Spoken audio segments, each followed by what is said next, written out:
सुन लीजिए असली डेट और असली टाइम। इसी टाइम उतरेगा चंद्रयान-3। स्पेस रेस का आगाज हो चुका है और चंद्रमा पहला स्टॉप है, पहला पड़ाव है इस रेस का, जहां पहुंचने के लिए कई देश एक साथ नेक टू नेक कंपटीशन में जुटे हुए हैं। हालिया स्थिति की बात करें, करंट मैच की बात करें तो मैच चल रहा है रशिया और भारत के बीच। भारत और रूस अपने अपने यानों को लेकर चंद्रमा पर साउथ पोल को फतह करने की जंग में भिड़े हुए हैं। लूना 25 की तारीख बताई गई थी 21 से 23। चंद्रयान की तारीख बताई जा रही है 23 से 24। दोनों ने रेंजेस दी हैं। अब ये रेंज किस पर्टिकुलर डेट, किस पर्टिकुलर टाइम पर जाकर एंड होती है, ये रेस के अंत में ही पता चलेगा। लेकिन दोस्तों, यहां पर एक मंशा एकदम क्लियर कर दी गई है। यूरी बोरिसोव, जो कि हेड ऑफ स्पेस प्रोग्राम्स हैं रोसकॉस्मोस, रूसी स्पेस एजेंसी की, उन्होंने साफ साफ कह दिया है कि we hope we land first. उन्होंने अपनी मंशा जाहिर कर दी है कि हम उम्मीद करते हैं कि हम पहले उतरेंगे। उधर अमेरिकी जो उनके काउंटर पार्ट है नासा वाले बिल नेल्सन, जो कि अभी एडमिनिस्ट्रेटर है नासा के, उन्होंने कह दिया है कि अमेरिका को रशिया से कोई प्रॉब्लम नहीं है। रशिया अब सोवियत यूनियन काल का रशिया नहीं रहा, उससे हमारी कोई रेस नहीं, रेस है हमारी तो सिर्फ चाइना से। और आपको एक मजेदार बात बता दें, अमेरिका की रेस चाइना से तो जरूर है, पर चाइना और रशिया मिल करके एक लूनर स्पेस स्टेशन 2030 तक एस्टैब्लिश करने के बारे में प्लान भी कर चुके हैं। नाम रखा गया है international lunar research station, ILRS। ये बिल्कुल इंटरनेशनल स्पेस स्टेशन की तरह एक स्पेस स्टेशन होगा, लेकिन धरती की कक्षा में नहीं दोस्तों, लूनर ऑर्बिट में इसे वहां बनाया जाएगा। और ये धरती और चंद्रमा के बीच एक स्टेशन का काम करेगा। धरती से छोटे छोटे स्पेस शटल्स भेजे जाएंगे जिसमें अंतरिक्ष यात्री होंगे, और ये स्पेस शटल्स जाकर के डॉक इन करेंगे उस ILRS स्टेशन में, कनेक्ट करेंगे, जो चाइना और रशिया मिलकर बनाना चाहते हैं। और वहां से फिर एक लैंडिंग अलग से स्पेसक्राफ्ट निकलेगा, वो वहां से निकलेगा और सीधा चंद्रमा की सरफेस पर लैंड कराएगा एस्ट्रोनॉट्स को। ठीक है, ऐसे ही प्लान अमेरिका ने बनाए हुए हैं आर्टेमिस लूनर स्टेशन के नाम पर। और रशिया ने अपनी मंशा ठीक लॉन्च के बाद ही जाहिर कर दी थी इंटरव्यू के दौरान यूरी बोरिसोव ने, जबकि इसरो ने बड़ा दल दिखाते हुए रोसकॉस्मोस को कांग्रेचुलेट किया था। और जंग अभी जारी है। अब देखिए जरा, जब हर बड़ी कंट्री कॉम्पिटिटिव हो रही है, ऐसी स्थिति में क्या लगता है आपको, क्या इसरो नहीं चाहेगी कि भारत का नाम, इसरो का नाम दर्ज हो जाए चंद्रमा के साउथ पोल पर? वो वैज्ञानिक जिन्होंने अपनी जिंदगी का एक बड़ा हिस्सा चंद्रयान-3 के प्रोजेक्ट पर लगा दिया, कुछ रिटायर तक हो गए। के सिवन जी अब इसरो के चीफ नहीं है, वो रिटायर हो गए, लेकिन चंद्रयान प्रोजेक्ट में उनका कितना बड़ा योगदान है दुनिया जानती है। ऐसे बहुत सारे और वैज्ञानिक होंगे। उन्हें एक ट्रिब्यूट देने के लिए क्या इसरो नहीं चाहेगी कि चंद्रयान-3 को पहले उतारा जाए? पहले दुनिया का पहला देश जो साउथ पोल पर सॉफ्ट लैंडिंग में सक्सेसफुल हुआ, ये खिताब भारत को ना मिले, क्या ये नहीं चाहिए इसरो वाले? और अगर ऐसा चाहते हैं तो क्या चाह कर भी इसरो के साइंटिस्ट मिशन ऑपरेशन कॉम्प्लेक्स में बैठे इस ट्रैक बेंगलुरु के जो कमांड सेंटर है, वहां पर इसरो का telemetry and tracking command centre है, उसके मिशन ऑपरेशन कॉम्प्लेक्स में बैठे वो सारे वैज्ञानिक जिनकी पल पल की नजर लगी हुई है चंद्रयान-3 पर, क्या वो नहीं चाहेंगे कि उन्हें मौका मिले तो वो जल्दी ऑर्बिट चेंज करें, जल्दी डीबूस्टिंग करे, जल्दी डीऑर्बिटिंग करें और जल्द से जल्द चंद्रयान-3 को लैंड करा दे। इससे पहले ये लूना 25 अंदर आ जाए लूनर ऑर्बिट के, और उसके बाद वो उतर जाए। क्या वो नहीं चाहेंगे? अगर वो चाहेंगे भी तो उनका एक प्रोटोकॉल बना हुआ है दोस्तों। देखिए, आपको बताते हैं कुछ बातें।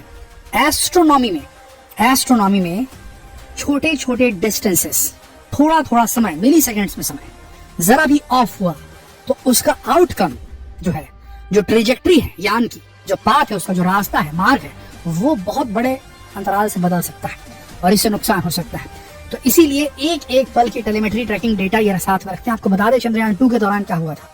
उसका जो टाइमर था, जो थ्रस्टर्स उसमें लगे थे ब्रेकिंग फेज के दौरान, जो इंजन को बंद करना था, उसके अंदर एक टाइमर लगा होता है कि इस इतने टाइम पे कैलकुलेशन एकदम सटीक होती है, कितने डिस्टेंस में कितना फ्यूल जलाना है, कितनी वेलोसिटी पकड़ेगी तो कैसे फ्यूल का जो बर्निंग है उसको कम कर देना है, कितने देर तक इंजन को रन करना है, सारी चीजें फीड रहती है एल्गोरिदम में। कॉम्प्लेक्स एल्गोरिदम रहता है, वहां कोई पायलट तो रहता नहीं, तो सारा काम एल्गोरिदम्स के हाथ में ही रहता है। और साथ में मशीनों के अंदर सारे कैलकुलेशंस को डाल दिया जाता है या उसे ऑटो कैलकुलेट करने के लिए सेट कर दिया जाता है। तो ऐसी स्थिति में पिछली बार क्या हुआ था चंद्रयान-2 के दौरान, जो उसका टाइमर था वो फ्यू सेकेंड्स ऑफ था। और ये भी एक बहुत बड़ा कारण बताया गया इसरो चीफ के द्वारा कि उसका जो टाइमर था वो पहले बंद हो गया था, जिसके चलते जो इंजन थे उसके शट हो गए थे और वो क्रैश लैंड किया था। ये भी बात बताई।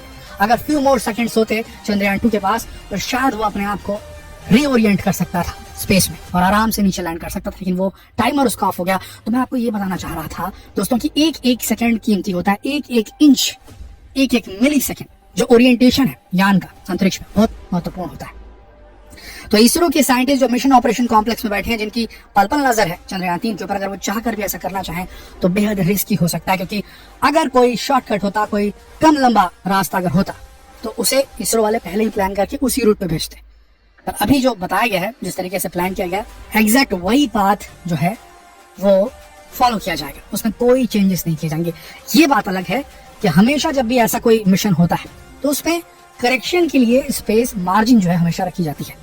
तो इस बार भी मार्जिन है। हो सकता है कि 17 तारीख को, 17 अगस्त 17 अगस्त को जो प्रोपल्शन मॉड्यूल और लूनर मॉड्यूल का अलग होना है, और वो होगा 100 किलोमीटर बाई 100 किलोमीटर का ऑर्बिट।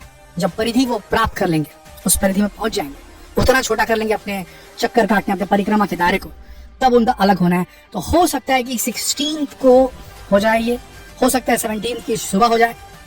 तो कुछ घंटे अगर परमिट करता है, ये जो प्रोसेस चल रहा है, अगर वो परमिट करता है तो शायद ये हो सकता है। और अगर ऐसा हुआ तो जो बताया गया है, प्लान ये है कि 5:45 बजे, कह रहा हूँ 6 बजे से पहले मान के चलिए आप, 23 अगस्त को लैंडिंग प्लान की गई है। हो सकता है जो शाम में लैंडिंग होनी है वो हो सकता है थोड़ा सुबह हो जाए। और आपको बता दें, जो रेंज दी गई है लूना 25 की तरफ से, ये बात हमने आपको चंद्रयान 3 की बताई, 5:45 बजे का टाइम दिया गया है।